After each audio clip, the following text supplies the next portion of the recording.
Welcome friends. आप सभी दर्शकों का बहुत बहुत स्वागत है हमारे इस YouTube channel at educational academy 07 में।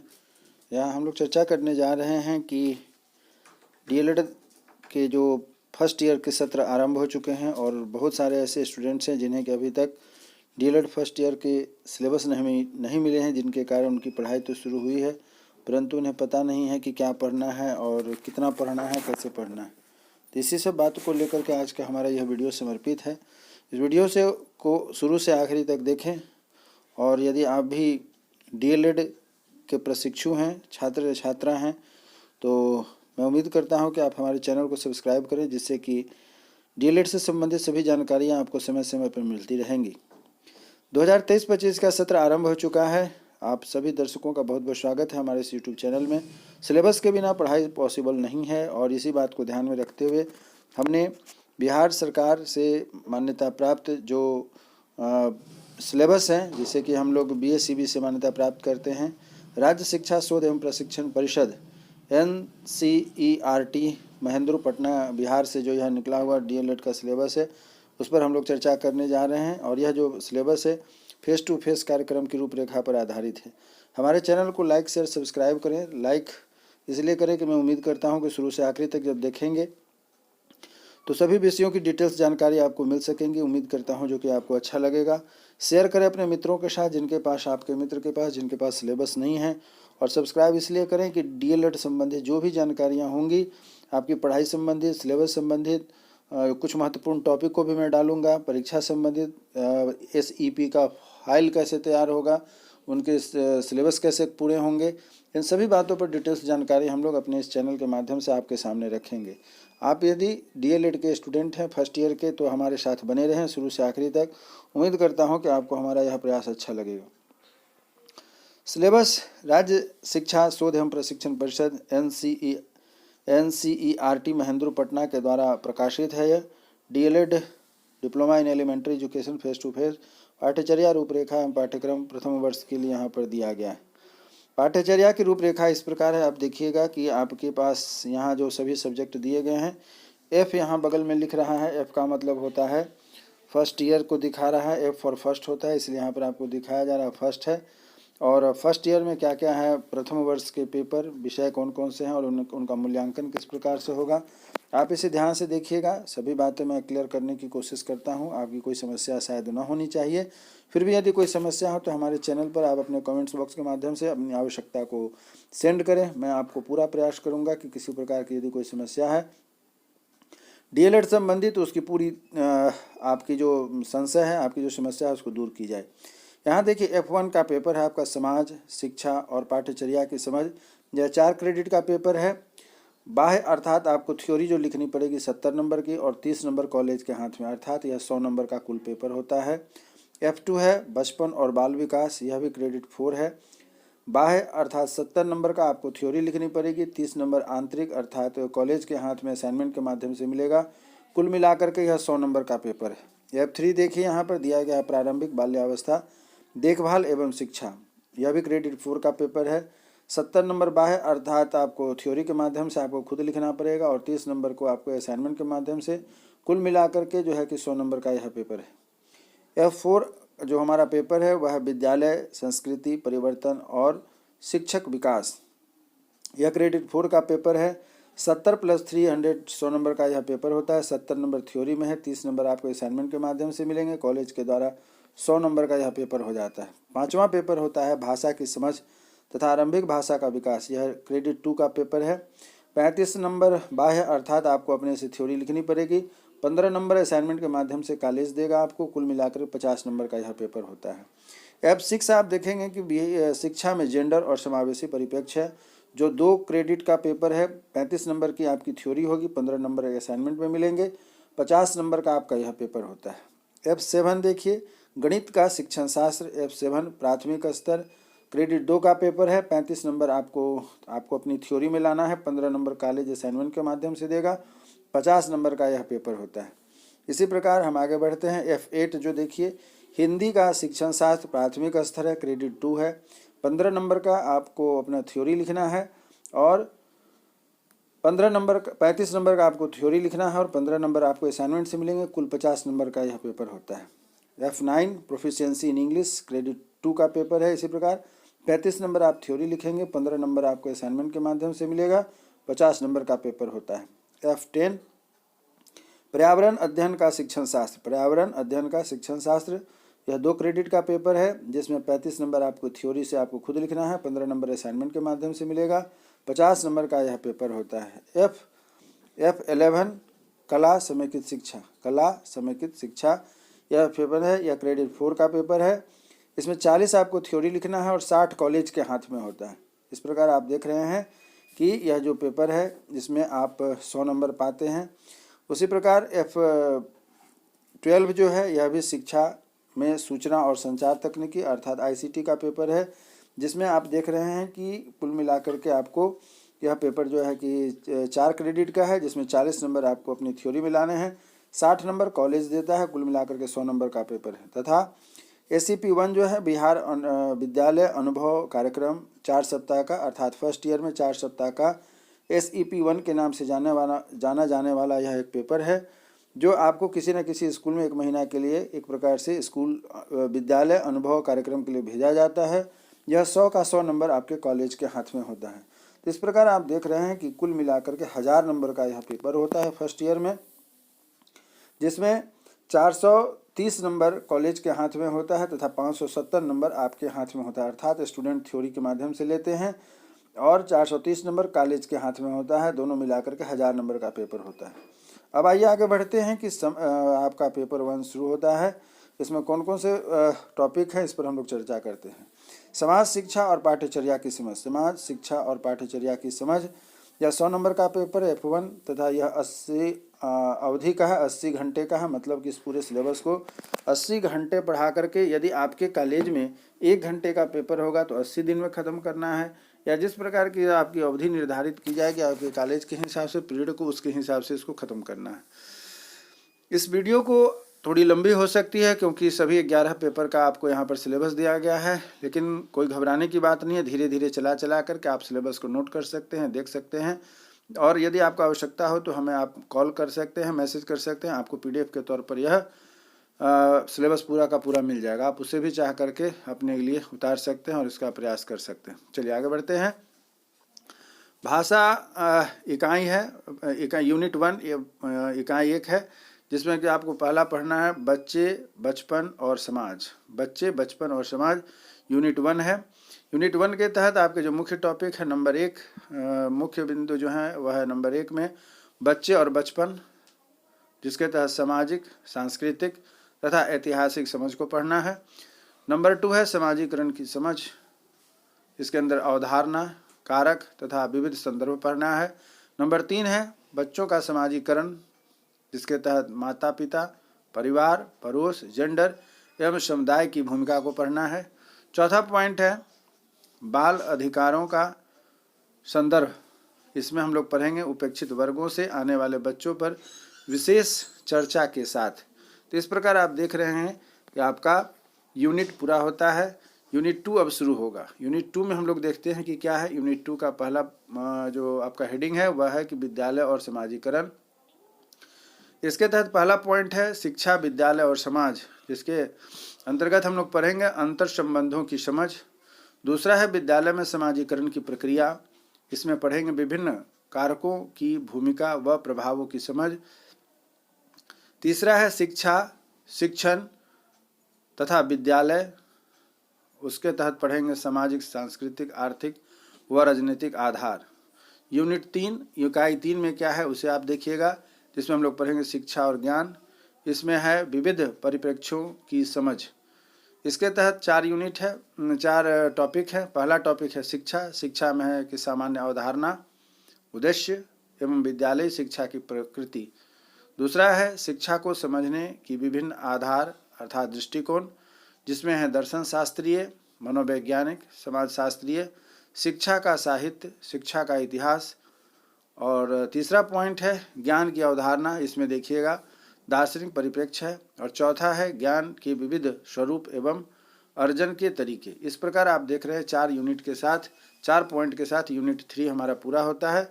यूनिट 4 पर हम चलते हैं, वह है कि प्रमुख चिंतकों के भौतिक लेखन की शिक्षा शास्त्रीय समझ, जिसमें नंबर 1 है महात्मा गांधी, हिंदी स्वराज, जिसमें हम लोग पढ़ेंगे सामाजिक दर्शन और शिक्षा के संबंध को रेखांकित करते हुए।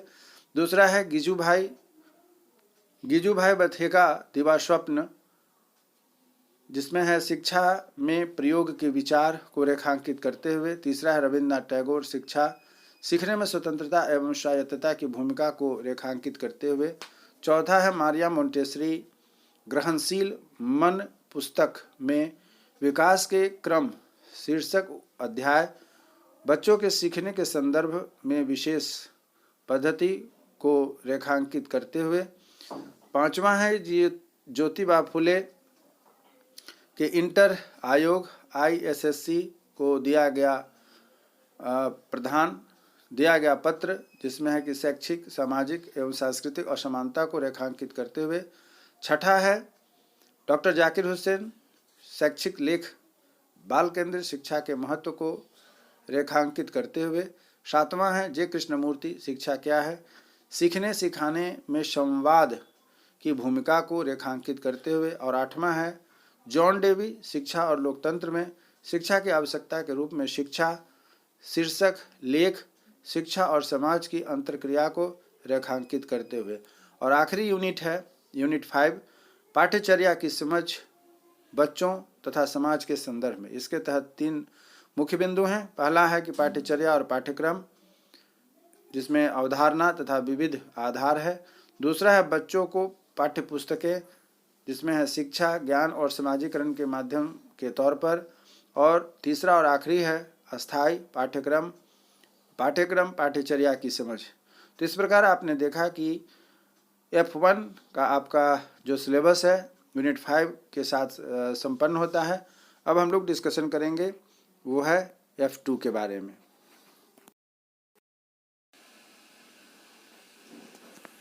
अब हम लोग चर्चा करने जा रहे हैं सिलेबस का पेपर नंबर 2।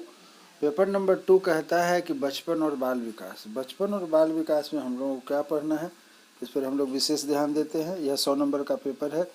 पहला टॉपिक है यूनिट 1 है बचपन और बाल विकास की समझ, बचपन व बाल विकास की समझ, जिसमें पहला बिंदु है बच्चे तथा बचपन, मनोविज्ञान अर्थात मनोसामाजिक अवधारणा। नंबर 2 बिंदु है पॉइंट 2 है कि बचपन को प्रभावित करने वाले मनोसामाजिक कारक। पॉइंट 3 है बाल विकास, जिसके तहत अवधारणा विकास के विविध आयाम प्रभावित करने वाले कारक।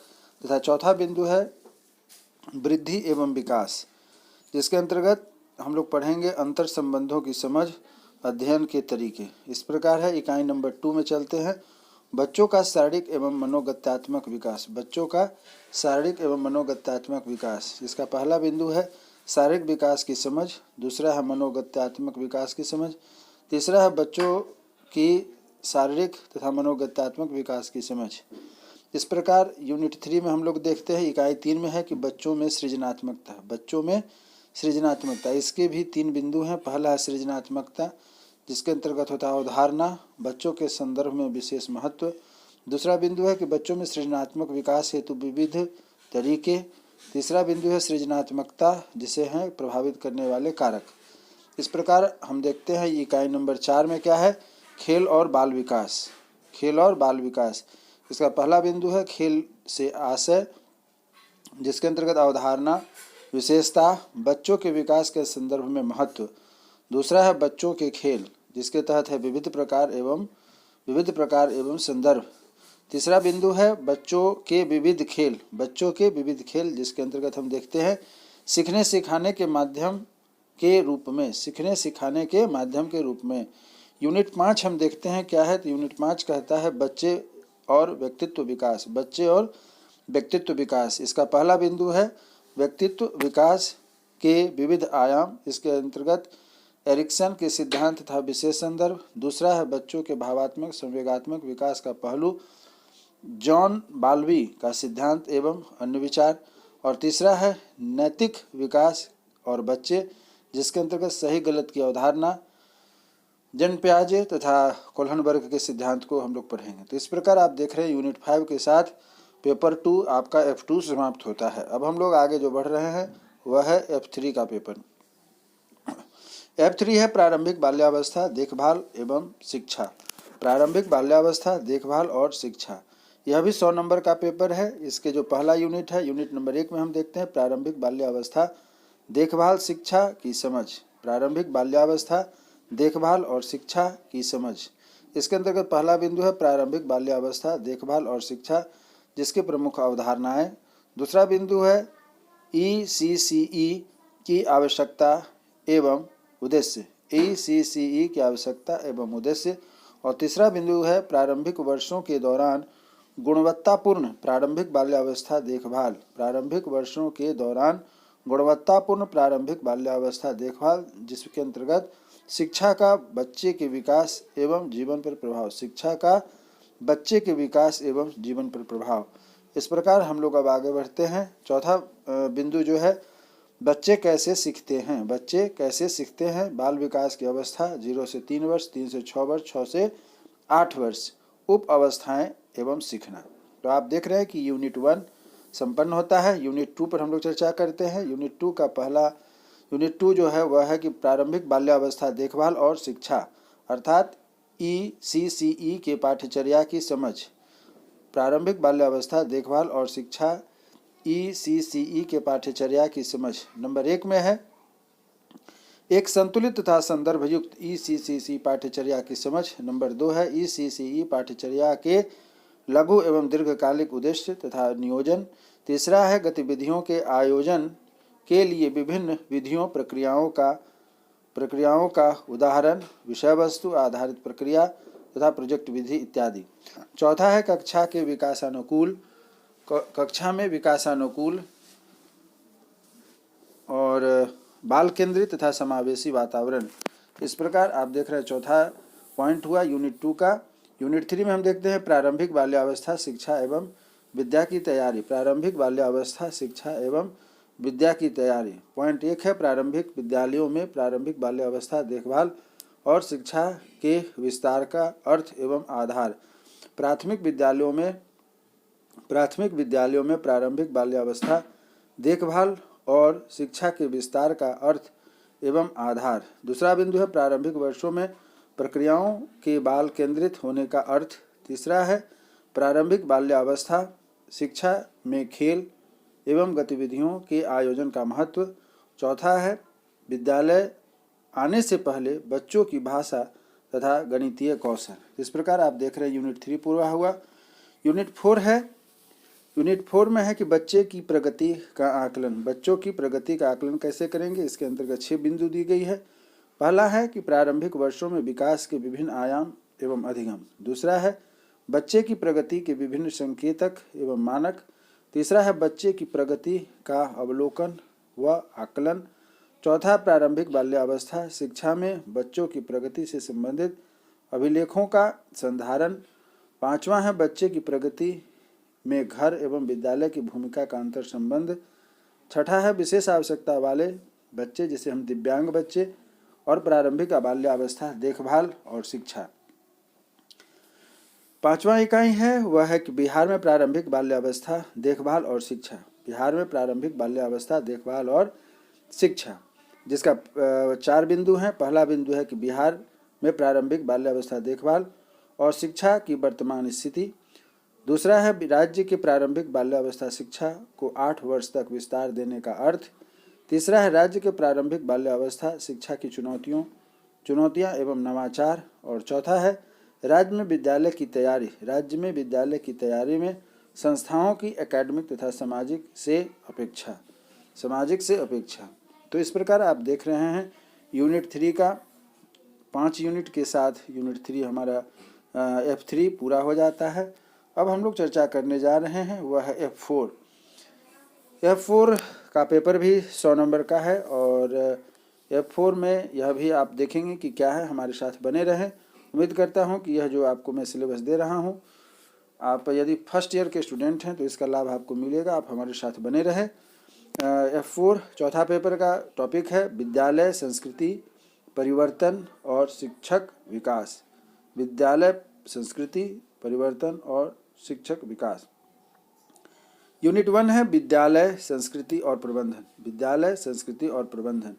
विद्यालय संस्कृति के संगठन पहलू। विद्यालय संस्कृति के संगठनात्मक पहलू, इसकी अवधारणा, संरचना एवं घटकों की आलोचनात्मक समझ। बिंदु 1 के बाद है बिंदु 2।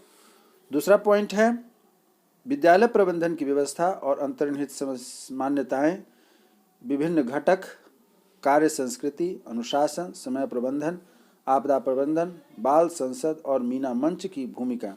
तीसरा है विद्यालय के प्रबंधन से संबंधित दस्तावेजों की समझ, जिसमें है विभिन्न रिकॉर्ड, संकलन एवं उपयोगिता। चौथा है विद्यालय में दिन की शुरुआत। विद्यालय में दिन की शुरुआत, चेतना सत्र की समझ।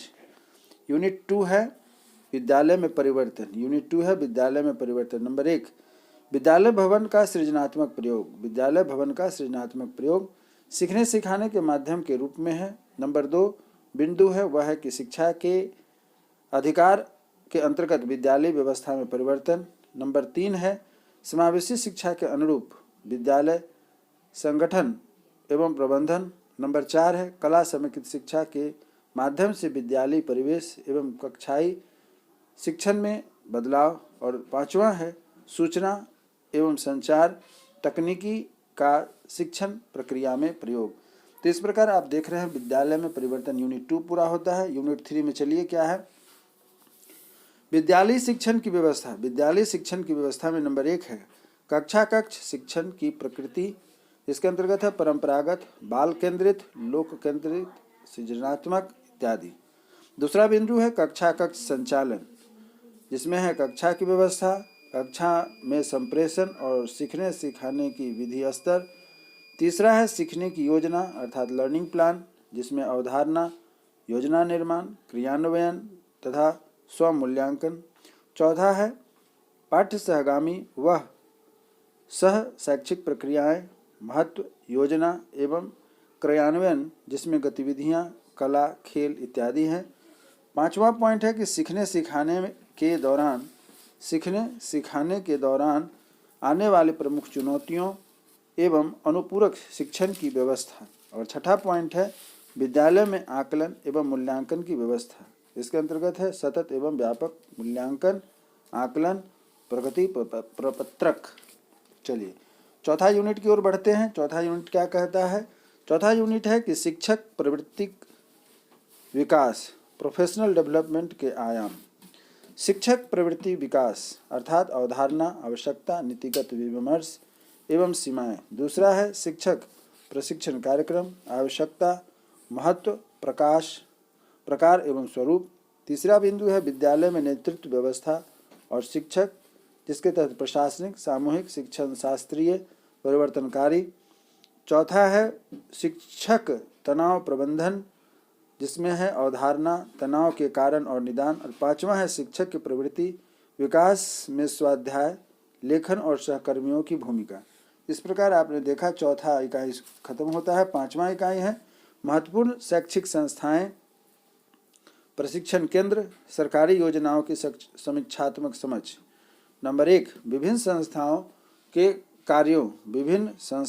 कार्यों की समझ तथा विद्यालय के संदर्भ में उपयोगिता। नंबर 1 है निकटवर्ती जिला स्तरीय संस्थान, जिन्हें हम CRC अर्थात संकुल संस्थान केंद्र कहते हैं। दूसरा है प्रखंड संस्थान केंद्र, BRC जिसे कहते हैं। नेक्स्ट है जिला शिक्षा एवं प्रशिक्षण संस्थान, जिसे डाइट कहते हैं। नेक्स्ट है प्रारंभिक शिक्षक शिक्षा महाविद्यालय, जिसे PTEC भी कहा जाता है। चलिए आगे बढ़ते हैं। इसका दूसरा बिंदु है वह है कि राज्य स्तरीय संस्थाएं। राज्य स्तरीय कौन कौन सी संस्थाएं हैं, तो पहला है राज्य शिक्षा शोध एवं प्रशिक्षण परिषद, जिसे SCERT कहते हैं। बिहार शिक्षा परियोजना परिषद, BEPC जिसे कहते हैं। उसके बाद है बिहार विद्यालय परीक्षा बोर्ड, BSEB जिसे कहते हैं। बिहार संस्कृत बोर्ड, जिसे BSSB कहते हैं। बिहार राज्य मदरसा बोर्ड, जिसे BSMEB कहते हैं। बिहार मुक्त विद्यालय शिक्षण एवं परीक्षा बोर्ड, जिसे BBOS कहते हैं। तीसरा है राष्ट्रीय स्तर की संस्थाएं, जैसे राष्ट्रीय शैक्षिक अनुसंधान एवं प्रशिक्षण परिषद, जिसे NCERT कहते हैं।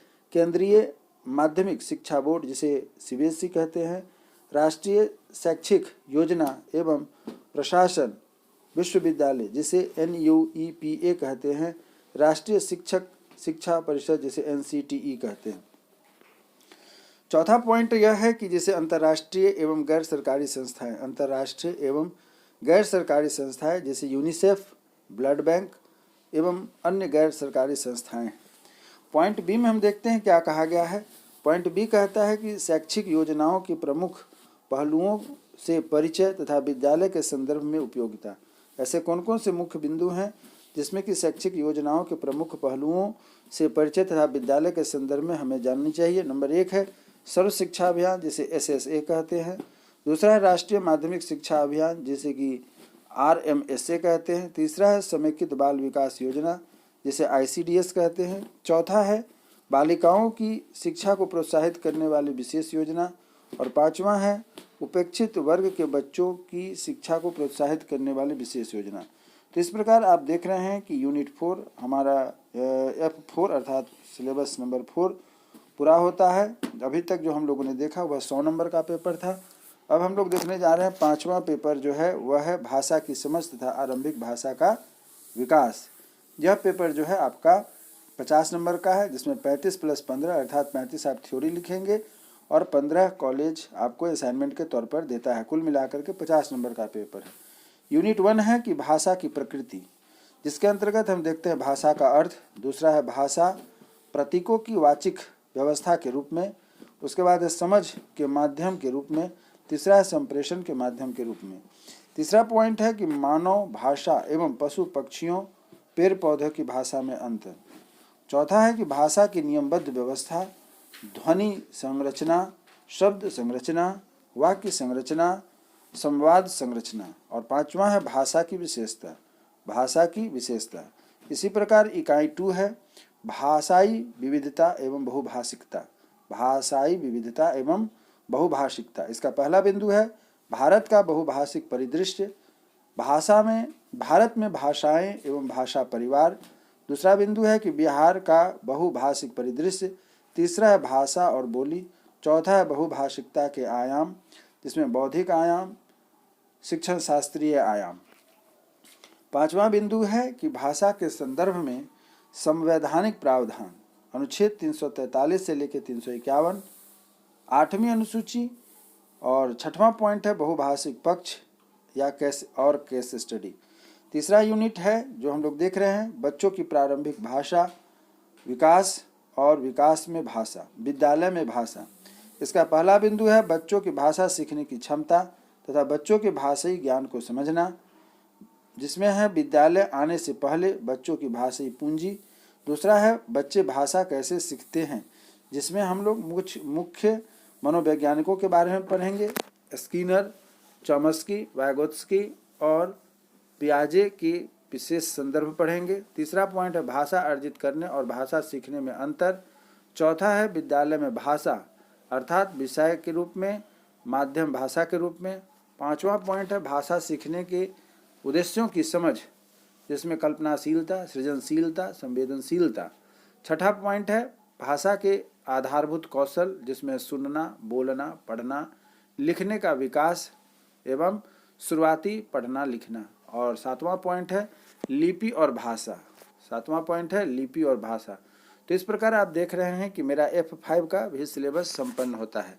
अब हम लोग आगे बढ़ते हैं F6 की ओर। हमारा F6 पेपर है शिक्षा में जेंडर और समावेशी पर्यवेक्षण, शिक्षा में जेंडर एवं समावेशी परिप्रेक्ष्य, सामाजिक परिप्रेक्ष्य।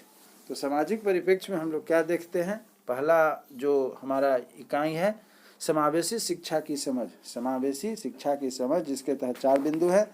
पहला कि भारतीय समाज में समावेशन और अपवर्जन के विभिन्न रूप, जिसके अंतर्गत हाशिए का समाज, जेंडर, विशेष आवश्यकता वाले बच्चे जिसे हम दिव्यांगजन कहते हैं। दूसरा है कक्षाओं में विविधता और असमानता की समझ, जिसमें पाठ्यचर्यात्मक और शिक्षण की शास्त्रीय संदर्भ। तीसरा है समावेशी शिक्षा की अवधारणा एवं आवश्यकता। चौथा है समावेशी शिक्षा के लिए आकलन की प्रकृति एवं प्रक्रिया। यूनिट 2 है इकाई 2 में देखते हैं विशेष आवश्यकता वाले बच्चे, जिसे हम दिव्यांगजन और समावेशी शिक्षा है। नंबर 1, समावेशी शिक्षा में विशेष आवश्यकता वाले बच्चों का संदर्भ, जिसमें ऐतिहासिक विकास, वर्तमान चुनौतियाँ एवं बिहार का संदर्भ। दूसरा है विशेष आवश्यकता वाले बच्चे, जिसमें विविध प्रकार, पहचान एवं तरीके एवं सीमाएं। तीसरा है समावेशी कक्षा में विशेष आवश्यकता वाले बच्चों के सीखने के लिए शिक्षा का स्वरूप। इस प्रकार यूनिट 2 हमारा पूरा होता है। यूनिट 3 में हम देखते हैं क्या है।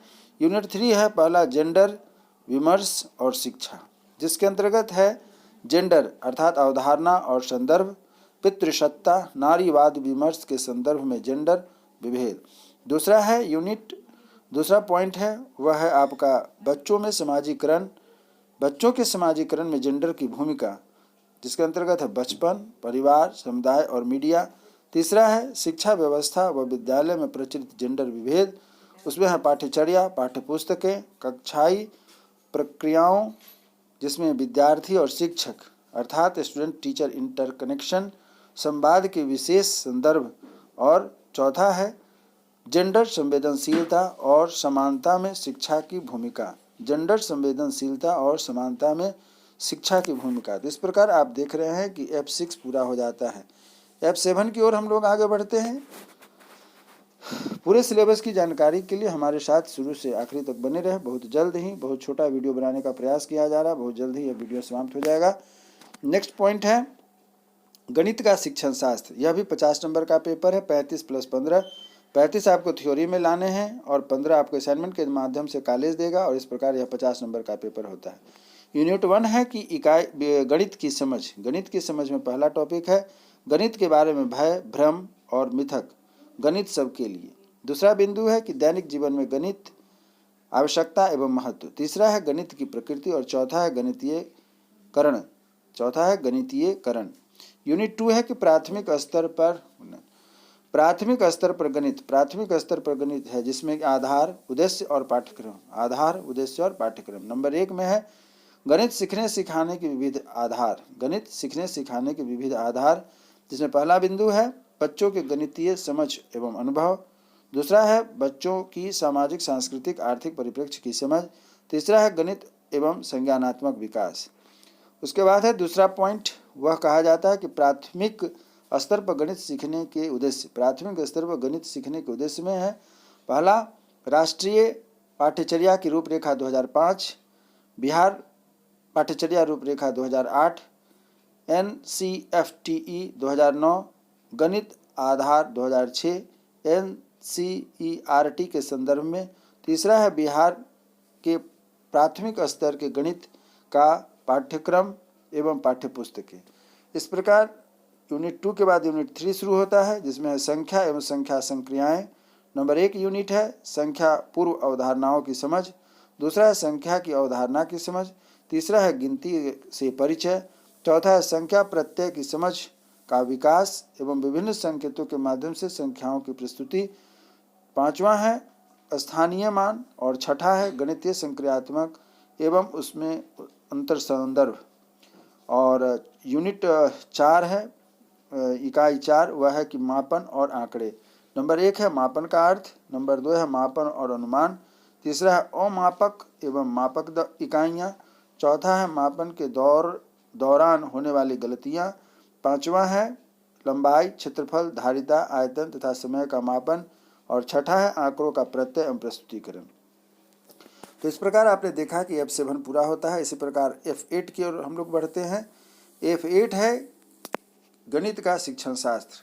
यह भी 50 नंबर का पेपर है। 35 + 15 का यह रेशियो है, जिसमें इकाई 1 में है कि प्राथमिक स्तर पर हिंदी, जिसमें प्रकृति एवं उसके शिक्षण के उद्देश्य के बारे में पढ़ेंगे। इसका बिंदु 1 है कि बच्चों की दुनिया में हिंदी। नंबर 2 बिंदु है कि हिंदी भाषा की प्रकृति एवं प्राथमिक स्तर के हिंदी की समझ। नंबर 3 है राष्ट्रीय पाठ्यचर्या की रूपरेखा 2005, बिहार पाठ्यचर्या की रूपरेखा 2008 के आलोक में हिंदी भाषा के उद्देश्यों को समझना। इकाई 2 में है कि प्राथमिक स्तर की हिंदी पाठ्यचर्या, पाठ्यक्रम और पाठ्यपुस्तकों की समझ। नंबर 1 बिंदु है बिहार के प्राथमिक स्तर की हिंदी पाठ्यचर्या, पाठ्यक्रम के उद्देश्य। नंबर 2 है कि प्राथमिक स्तर की पाठ्यचर्या पाठ्यक्रम की संरचना। नंबर 3 है प्राथमिक स्तर की हिंदी की पाठ्य पुस्तकों एवं अभ्यास प्रश्नों की प्रकृति की समझ। और इस प्रकार यूनिट 3 है भाषाई क्षमताओं का विकास, जिसमें सुनना और बोलना। नंबर 1 भारतीय भाषाई क्षमताओं की संकल्पना, विभिन्न भाषाई क्षमताएं और उनके बीच आपसी संबंध। नंबर 2 है सुनने व बोलने का अर्थ।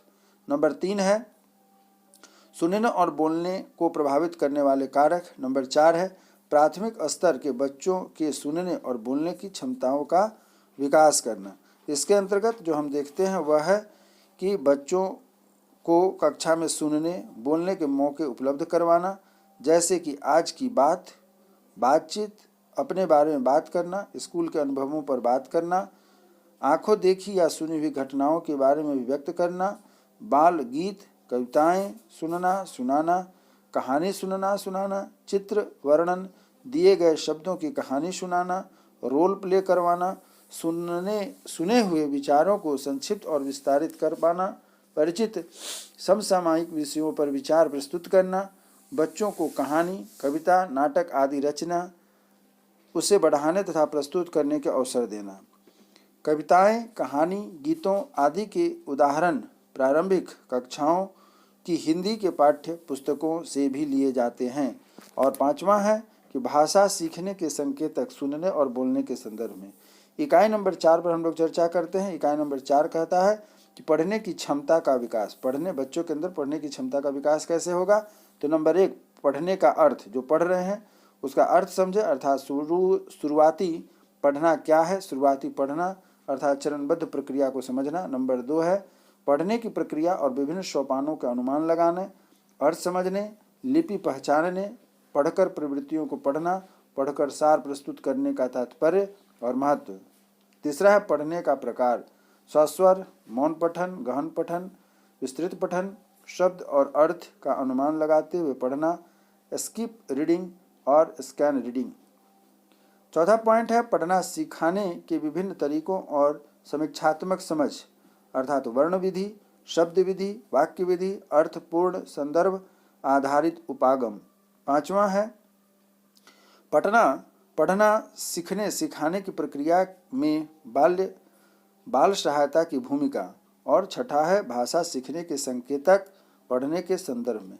तो इस प्रकार आपने देखा कि यूनिट 8 पूरा होता है। यूनिट 9 में हम लोग देखते हैं, यह भी 50 नंबर का पेपर है और इसे हम लोग कहते हैं proficiency in English.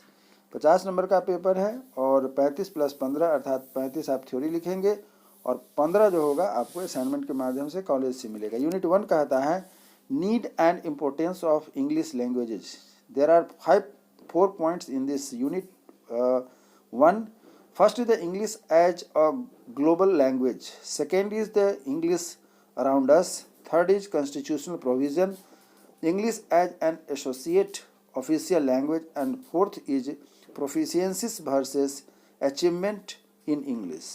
Second unit is the developing oral skills, अर्थात पढ़ने का बोलने का जो हमारी क्षमता है उसको विकसित करने का है। So the second unit is the developing aural skills. Under this unit 2 we have 2 points, listening and speaking. Number 1, importance of the listening and speaking in acquiring proficiency in English. Number 2, identification and productions of distinctive sound in English, syllable, stress, intonation and rhythm. Third is the recognizing words in various contexts.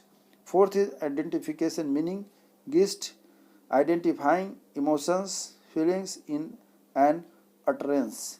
Fifth is the producing languages in acceptable forms, conveying information, formulating and appropriating response, and fourth is presentation skills.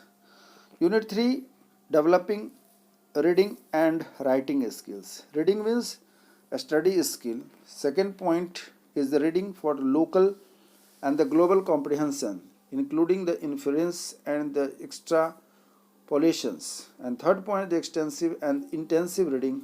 Fourth is the skipping and the scanning. B is the reading, writing. What is this writing? The focus of this section will be developing writing skills in the following.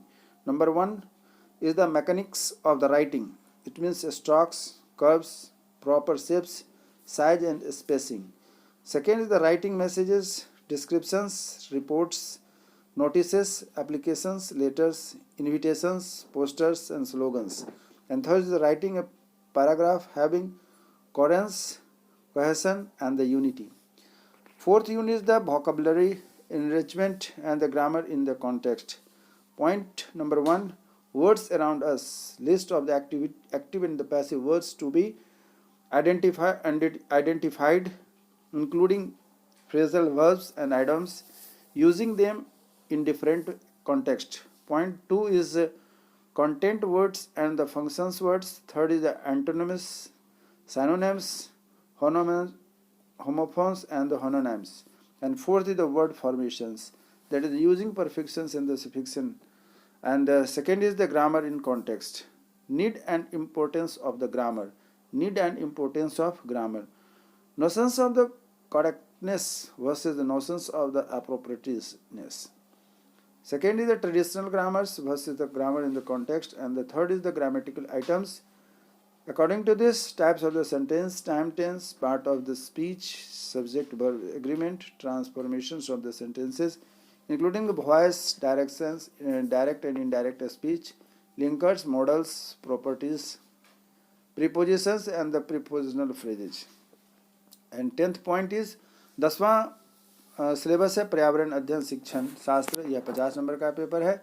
Unit 1 में हम लोग पढ़ेंगे. Unit 1 में है कि पर्यावरण अध्ययन की अवधारणा. नंबर 1 प्रकृति एवं क्षेत्र. नंबर 2 है उद्देश्य एवं महत्व. नंबर 3 है राष्ट्रीय पाठ्यचर्या की रूपरेखा 2005, बिहार पाठ्यचर्या रूपरेखा 2008 के संदर्भ में पर्यावरण अध्ययन.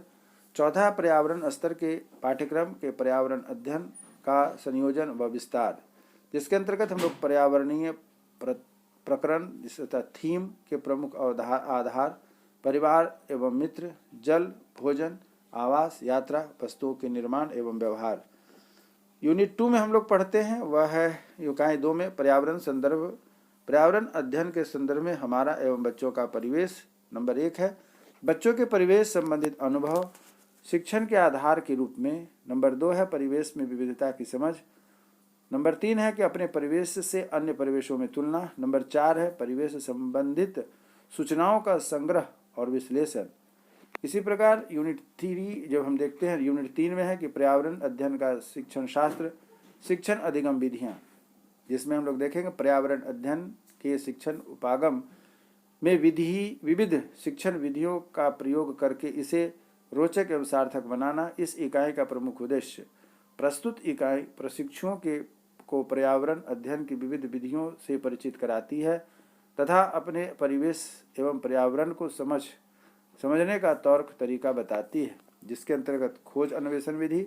नंबर 2 है प्रोजेक्ट विधि. नंबर 3 है परिभ्रमण एवं सर्वेक्षण विधि. नंबर 4 है प्रयोग विधि. नंबर 5 गतिविधि आधारित शिक्षण उपागम. नंबर 6 है सामूहिक क्रियाकलाप. नंबर 7 प्रदर्शनी पाठ्यचर्या संबंध आधारित विमर्श. चौथा है पर्यावरण अध्ययन के शिक्षण में शिक्षक की भूमिका तथा आकलन एवं मूल्यांकन. नंबर 1 पर्यावरण अध्ययन की कक्षा में शिक्षक की भूमिका. नंबर 2 में है कक्षा के बाहर भीतर गतिविधियों का आयोजन एवं संगठन. नंबर 3 है कैसे जुटाएं सामग्रियां. नंबर 4 है आकलन अपने अध्यापन कार्य का विश्लेषण एवं सुधार का आधार. विद्यार्थियों के कार्यों के बहुआयामी आकलन, सतत एवं व्यापक मूल्यांकन की प्रक्रिया, सीखने संकेतकों की समझ, आकलन संबंधी सूचनाओं का इस्तेमाल, रिपोर्टिंग तथा फीडबैक. इस प्रकार हम देख रहे हैं कि 10वां हमारा सिलेबस खत्म हो गया. 11वां सिलेबस की ओर हम लोग आगे बढ़ते हैं. क्या टेप का आवाज बंद कर दे?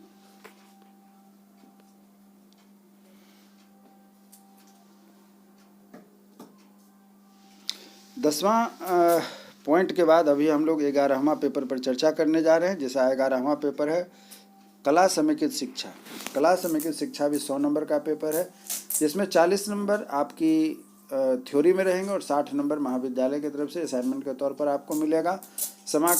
कला समेकित शिक्षा में हम यहाँ देख रहे हैं कि इकाई 1 में है कि कला समेकित शिक्षा की समझ। नंबर 1 है कला शिक्षा एवं कला समेकित शिक्षा की समझ, जिसमें कला क्या है, उसके बाद कला शिक्षा के तहत अवधारणा एवं महत्व, उसके बाद है कला समेकित शिक्षा के तहत अवधारणा एवं महत्व। दूसरा पॉइंट है समकालीय क्षेत्रीय कलाओं, कलाकारों और कारीगरों से परिचय। तीसरा पॉइंट है कला शिक्षा से कला समेकित शिक्षा की ओर अवधारणाएं समझ, जिसमें है कि बाल कला की समझ, बच्चों की संज्ञानात्मक क्षमता के विकास में कला समेकित शिक्षा की भूमिका। और नेक्स्ट है प्रारंभिक स्तर की पाठ्यचर्या से कला समेकित शिक्षा का जुड़ाव। दूसरा जो यूनिट है उसमें है दृश्य कला। दृश्य कला के तहत हम लोग देख रहे हैं यहाँ पर 3 बिंदु दिए गए हैं। पहला है दृश्य कलाएं, जिसमें अवधारणात्मक समझ एवं शैक्षिक उपयोगिता। नंबर 2 है दृश्य कला संबंधित कला का अनुभव।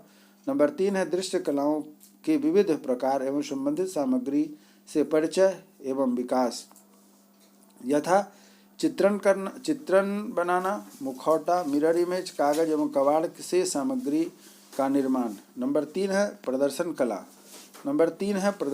प्रदर्शन कला में नंबर 1 है अवधारणात्मक समझ एवं उपयोगिता।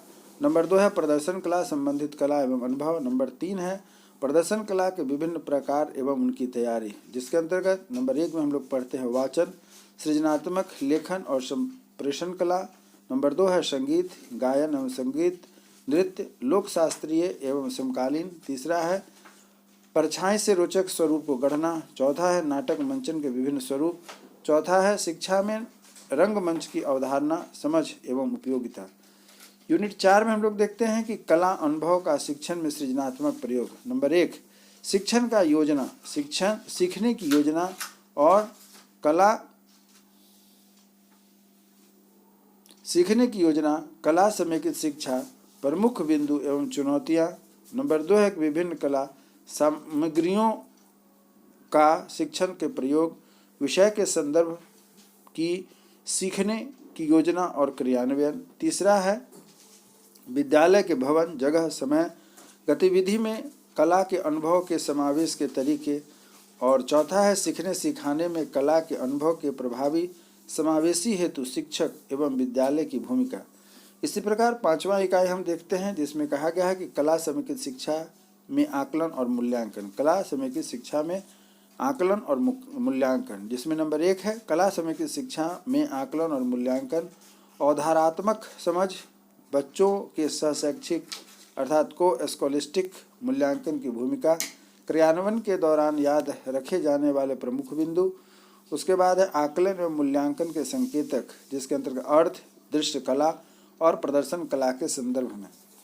और आगे बढ़ते हैं, वह बिंदु है जो कि नेक्स्ट पॉइंट है कला के मूल्यांकन के विभिन्न उपागमों तकनीकों की समझ, जिसमें अवलोकन, ऑब्जर्वेशन, सूची, परियोजना कार्य, पोर्टफोलियो, चेकलिस्ट, रेटिंग स्केल, घटना वृत्तांत, प्रदर्शन इत्यादि। और चौथा पॉइंट है आकलन एवं मूल्यांकन को संप्रेषित एवं प्रस्तुत करने के विविध तरीके। और इस प्रकार आप देखते हैं कि हमारा यूनिट पेपर 11वां पेपर पूरा होता है। अब हम 12वां पेपर की ओर चलते हैं और यह आखिरी पेपर है। यह 100 नंबर का पेपर है, जिसको कि 40 और 60 के रेशियो में बांटा गया है। 40 आपको थ्योरी में लाने हैं, 60 महाविद्यालय की तरफ से आपको असाइनमेंट के तौर पर मिलेगा और 100 नंबर का यह पेपर होता है। इकाई 1 में कहा गया है कि शिक्षा में सूचना और संचार तकनीकी का परिचय। नंबर 1 बिंदु है सूचना और संचार तकनीकी की अवधारणा तथा समझ। नंबर 2 है सूचना और संचार तकनीकी विभिन्न अवयव। नंबर 3 है शिक्षा में सूचना और संचार तकनीकी की उपयोगिता एवं महत्व। नंबर 4 है समावेशी शिक्षा के लिए सूचना एवं संचार की तकनीकी। इकाई 2 होता है सूचना और संचार तकनीकी की विविध उपकरण, जिसके अंतर्गत नंबर 1 है शिक्षण अधिगम में ऑडियो वीडियो मल्टीमीडिया साधनों की महत्ता उपयोग। नंबर 2 है कि कंप्यूटर और मोबाइल हैंडहेल्ड उपकरण का संक्षिप्त परिचय। नंबर 3 है कंप्यूटर से विभिन्न प्रकार एवं घटक। उसके बाद है नंबर 4 में कंप्यूटर स्मृति भंडारण एवं क्लाउड स्टोरेज। नंबर 5 है सॉफ्टवेयर के प्रकार। नंबर 6 है कि शिक्षण अधिगम प्रक्रिया के कंप्यूटर एवं मोबाइल की भूमिका। इकाई 3 में हो जाता है सूचना एवं संचार तकनीकी के अंतर्गत ऑफिस ऑटोनोमस का अनुप्रयोग। नंबर 1 वर्ड प्रोसेसर कार्य सामान्य कौशल तथा शैक्षिक महत्व। नंबर 2 है स्प्रेडशीट कार्य सामान्य कौशल एवं शैक्षिक महत्व। नंबर 3 है प्रोजेक्शन सॉफ्टवेयर कार्य सामान्य कौशल तथा शैक्षिक महत्व। नंबर 4 है कुछ अन्य उपयोगी सॉफ्टवेयर। नंबर 4 है शिक्षण अधिगम प्रक्रिया में इंटरनेट। शिक्षण अधिगम प्रक्रिया में इंटरनेट में है इसकी उपयोगिता शैक्षिक महत्व एवं शिक्षण अधिगम प्रक्रिया के संदर्भ में उपयोग। नंबर 2 है विभिन्न प्रकार की ब्राउज़र सर्च इंजन एवं उनकी उपयोगिता। नंबर 3 है ईमेल सोशल नेटवर्किंग इंटरनेट उपयोग की सुरक्षा मूल्यांकन एवं सिद्धांत। नंबर 4 है ई लर्निंग एवं ओपन लर्निंग सिस्टम। नंबर 5 है OER ओपन एजुकेशनल रिसोर्सेस समझ स्रोत शिक्षण अधिगम में उनका उपयोग। तो इस प्रकार आप देख रहे हैं कि आपका यूनिट 4 पूरा होता है। यूनिट 5 की ओर हम लोग बढ़ते हैं। प्राथमिक स्तर के विषयों में शिक्षण ICT का उपयोग अर्थात कंप्यूटर का क्या उपयोग है। नंबर 1 सीखने की योजना एवं विद्यालय के अन्य कार्यों में ICT का एकीकरण। नंबर 2 है कि भाषा गणित एवं पर्यावरण अध्ययन में ICT के संसाधन का प्रयोग। और नंबर 3 है मूल्यांकन में ICT का महत्व एवं उपयोगिता। इस प्रकार आप देख रहे हैं कि यूनिट हमारा 12वां पूरा होता है। SEP1 जो होता है जिसमें आपको 1 महीना के लिए विद्यालय अनुभव कार्यक्रम हेतु भेजा जाता है। यह 100 नंबर का पेपर होता है। इसको भी 4 भागों में बांटा गया है। इसका कहीं कहीं पर थ्योरी पेपर भी आपके स्कूल में आपके कॉलेज में होंगे या फिर आप जो रिसर्च करके आते हैं। कक्षाई शिक्षण गद्य अवलोकन का विश्लेषण 30 नंबर का होता है। एक्शन रिसर्च 30 नंबर का होता है। विद्यालय उन्नयन योजना 20 नंबर का और विद्यालय में बच्चों के साथ बातचीत विश्लेषण भी 20 नंबर का। कुल मिलाकर के 100 नंबर का SEP का अनुभव का पेपर होता है। यह पूरा का पूरा पेपर जो होता है आपके महाविद्यालय के द्वारा मिलता है यह नंबर। इस प्रकार आप कोशिश करेंगे कि इसका पूरा से पूरा लाभ उठाएं और अपने महाविद्यालय का सहयोग लें तथा सहयोग दें जिससे कि आपको यह 1000 का जो यह paper total BEd DLED first year का जो होता है उसमें अधिक से अधिक अंक लेकर के आप अपने स्कोर कार्ड को ऊपर बढ़ा सकते हैं बेहतर कर सकते हैं।